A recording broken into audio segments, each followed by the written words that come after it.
Welcome to Legion Builds, where I guide you on how to bring your favorite characters into Dungeons & Dragons. This video and all my content is brought to you by my Patreon supporters. You guys are awesome. Become a supporter today to vote for next week's video release, receive a monthly homebrewed item, and more. It's also dedicated to everyone who subscribes to my channel. I wouldn't do any of this without you guys. Thank you. Today we're bringing one of the most dangerous individuals from Middle-earth, the Witch King. Lord of the Nazgul, the Witch King is the most powerful of the 9 ring wraiths. Like all ring wraiths, he was once a king who was corrupted and transformed by Sauron, granting him near immortality and amazing ability. For this build, we'll be using the Player's Handbook, Xanathar's Guide to Everything, Sword Coast Adventure's Guide, and Van Richten's Guide to Ravenloft.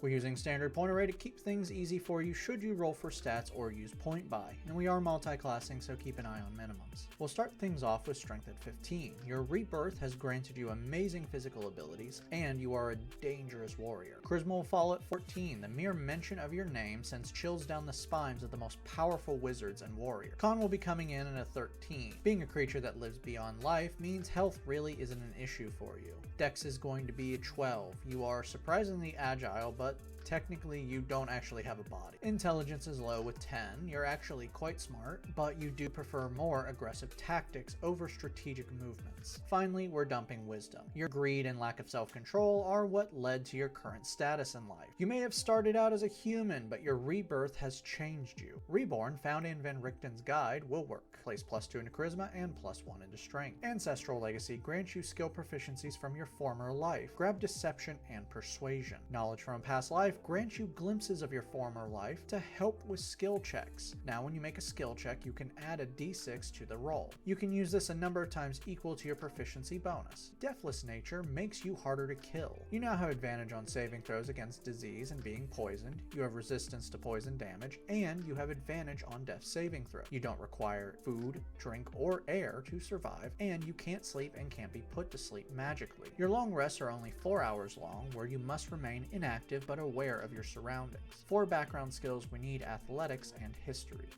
We're going to start things off with some gifts from Sauron. Level 1 Warlocks have an otherworldly patron. Sauron can actually be considered a celestial or a fiend depending on how you feel, but we're going to go with Undying. Among the Dead grants you the cantrip Spare the Dying. This lets you stabilize any creature that's fallen to 0 HP with a touch. Undead also have problems attacking you.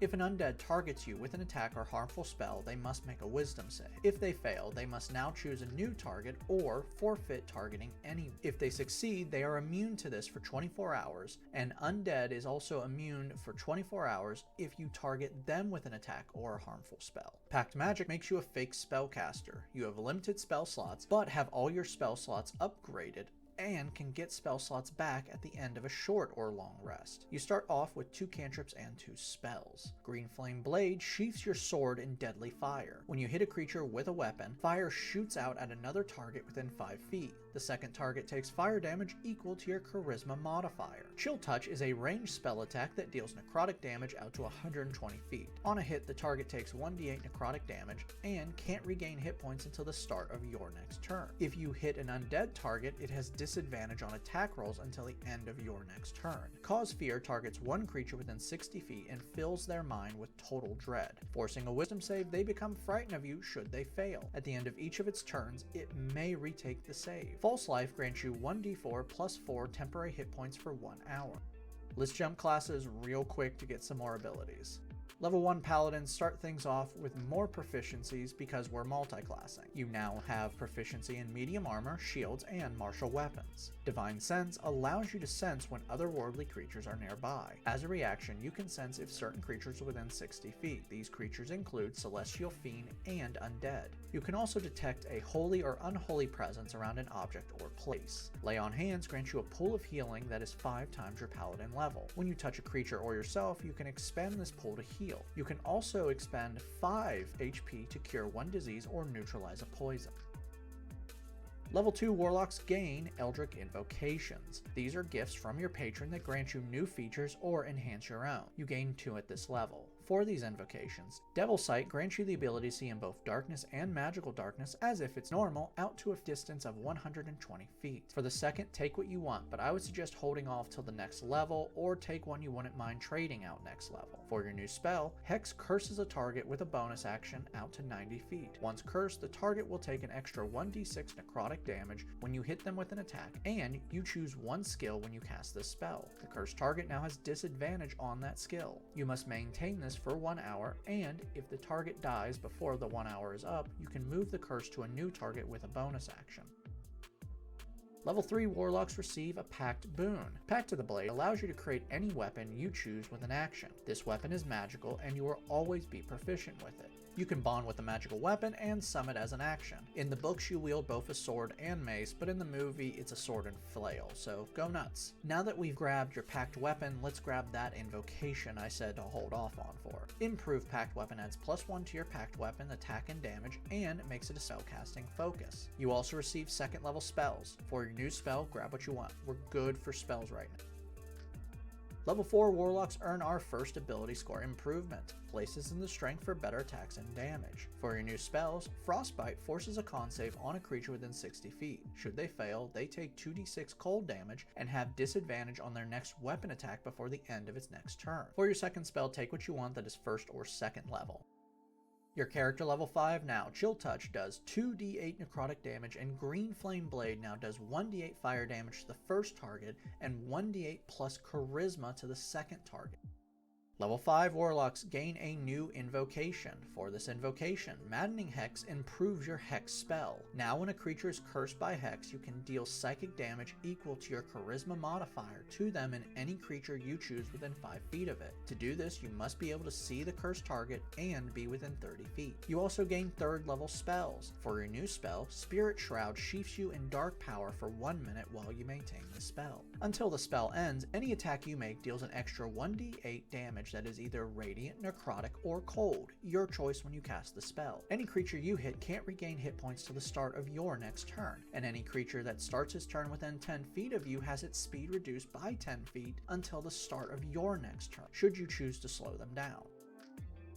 Level 2 Paladins now have a fighting style. Dueling adds +2 to damage when you attack with a weapon in one hand and holding no other weapon. Spell casting makes you a real spellcaster, unlike pack magic. Well, actually you're a half caster, which means your spells can never be higher than 5th level. Normally when multi-classing spellcasters, you need to do some math to figure out how many slots you get, but Warlocks aren't real spellcasters, so you can cast spells using your Warlock slots and your Paladin slots. You can prepare a total number of spells per day equal to your charisma modifier plus half your Paladin level, rounding down, after taking a long rest. Now, because this is divine magic, you can have any spell you want from the Paladin list, so you can really change these spells up to suit your need. But you will not be really caring about many of these spells. Why? Because of your next feature. Divine Smite lets you burn spell slots to charge your melee attacks. When you hit with a melee weapon, you can deal an extra 1d8 radiant damage to your attack by burning a 1st level spell slot. For each spell slot higher than 1st, you can add another d8 to a max of 5d8s. This increases to another d8 if the target is undead or a fiend. Now remember, as I've already stated, since you can cast spells with Warlock or Paladin spell slots, you can use either of those spell slots for your Divine Smite. But you only have 2 Warlock slots, and you get them back at the end of a short rest or long rest, while Paladin slots come back only at a long rest. You're going to start off with 4 spells. For these spells, Cure Wounds heals 1d8 plus charisma and HP. Searing Smite heats up your weapon with a bonus action while you maintain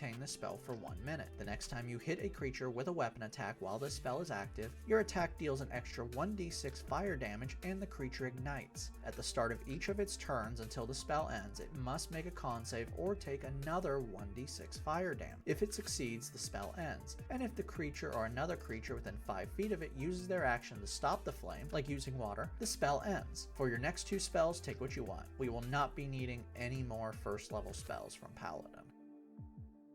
Level 3 Paladins receive their subclass. Sauron's only need for you is to help him conquer Middle-earth, so Oath of Conquest found in Xanathar's Guide is perfect. Channel Divinity allows you to access your divine power once per short or long rest in one of two ways. For those options, Conquering Presence makes you more terrifying. As an action, you can force any creature within 30 feet of you that you can see to make a wisdom save. Should they fail, they become frightened of you for 1 minute. They may repeat this saving throw at the end of each of its turns, ending on a success. Guided Strike adds +10 to your attack roll. Divine Health makes you immune to all diseases. Oath spells are free spells you gain at certain levels that do not count to your total Paladin spells. For those spells at this level, Armor of Agathys grants you 5 temporary hit points for 1 hour. If a creature hits you with a melee attack while those temporary hit points are still on you, they take 5 cold damage. Command allows you to force a wisdom save on one creature within 60 feet. Should they fail, you can now issue a one-word command that they must obey to the best of their abilities. If they can't understand you, will be harmed by this command, or can't do it, the spell fails. Level 4 Paladins earn another ability score improvement. Place this to Charisma for better spell attack and DC. You also gain 2 more first level Paladin spells. Go nuts and have fun choosing. Level 5 Paladins gain extra attack. You can now attack twice with a single attack action. You also gain access to second level spells. Time to prepare a spell that you need to help you find your boss's lost jewelry. Find Steed allows you to summon your horse to you. This spell takes 10 minutes to cast and stays till you dismiss it or it dies, which will happen. Seriously, a single rider just stops to fight you while holding what your boss needs to conquer Middle-earth while you have them outnumbered and you don't think it's a trap. This is why your wisdom stat is a negative. You also gain 2 new Oath spells. For those spells, Hold Person targets one humanoid within 60 feet and forces a wisdom save. Should they fail, they are now paralyzed with fear for 1 minute while you maintain this spell. The humanoid can repeat the save at the end of each of its turns. Spiritual Weapon creates a floating spectral weapon within 60 feet of you with a bonus action. As part of the same bonus action, the weapon can attack one creature within 5 feet using your spell attack modifier, dealing 1d8 plus your charisma and force damage. The weapon lasts for 1 minute, and each turn you can move the weapon 20 feet and attack with a bonus action. Level 6 Paladins receive Aura of Protection. Now whenever you, or a friendly creature within 10 feet, must make a saving throw, you can now add your Charisma modifier to the roll. You can now prepare 7 spells. Have fun choosing. Your character level 11 now. Chill Touch does 3d8 necrotic damage, Frostbite does 3d6 cold damage, and Green Flame Blade now does 2d8 fire damage to the first target, and 2d8 plus Charisma fire damage to the second target. Level 7 Conquest Paladins now have Aura of Conquest. Now any creature that is frightened of you, that is within 10 feet of you, and not behind total cover, they have their speed reduced to 0 and take psychic damage equal to your Paladin level at the start of each of their turn. Level 8 Paladins earn another ability score improvement. Let's cap off Strength. You can now prepare 8 spells per long rest. Level 9 Paladins gain access to 3rd level spells. Prepare the spell Elemental Weapon. When you cast this spell on your packed weapon, it will deal 1d4 elemental damage of your choice, and you like to do fire. You can maintain this spell for your new Oath spells. Bestow Curse curses a creature you touch, forcing a wisdom save. If they fail, you choose one effect of your choice to affect them for 1 minute while you maintain the spell. These effects can include disadvantage on skill and saving throws, disadvantage on attack rolls, can lose its action, or receive an extra 1d8 necrotic damage when you hit them. Fear unleashes a 30-foot cone that forces a wisdom save on everyone within the cone. Should they fail, they are now frightened of you. Drop everything they are holding, and now must run away from you. It can only use their action to dash. They can only retake the saving throw if they break line of sight from you. Oh wait, they can't run because of your Aura of Conquest. Now you can catch that dumb little hobbit unless you get a flaming torch shoved in your face. Pretty sure that will break your concentration. Level 10 Paladins receive another Aurora with Aurora of Courage. Now you and any friendly creature within 10 feet of you can't be frightened while you're conscious. This makes sense because generally you're the scariest thing in the room. You can now prepare 9 spells per long rest. Level 11 Paladins have improved Divine Smite. Now when you hit a creature with a melee weapon, you always deal an extra 1d8 radiant damage. Level 12 Paladins earn our final ability score improvement, Cap Off Charisma. This means you can now have a total of 11 spells prepared per long rest. Your character level 17 now. Chill Touch does 4d8 necrotic damage, Frostbite does 4d6 cold damage, and Green Flame Blade now does 3d8 fire damage to the first target and 3d8 plus charisma fire damage to the second target. Level 13 Paladins gain access to 4th level spells. You need to replace the horse you lost to the trap, so prepare Find Greater Steed. This is similar to Find Steed, but now your mount can be a griffin, pegasus, direwolf, rhinoceros, or a saber-toothed tiger. Your replacement mount was a fell beast, which is kind of like a wyvern, so I would suggest using a griffin or pegasus and make it look hideous. For your oath spells, Dominate Beast force one beast within 60 feet of you to make a wisdom save. Should they fail, they become charmed by you and you form a telepathic link to them for 1 minute while you maintain this spell. You can now issue commands to it that it will do to the best of its abilities. You can also take total control with an action. Each time the beast takes damage, it can retake the saving throw. Stone Skin grants you resistance to non-magical, bludgeoning, piercing, and slashing damage while you maintain the spell for 1 hour. Level 14 Paladins receive Cleansing Touch. You can use your action to end one spell effect on yourself or a willing creature that you can touch. You can do this a number of times equal to your charisma modifier per long rest. You can now prepare 12 spells per long rest. Our final level is level 15 Paladin, and Conquest Paladins now have Scornful Rebuke. Now when you are hit with an attack, the creature that attacks you receives 5 psychic damage if you are not incapacitated.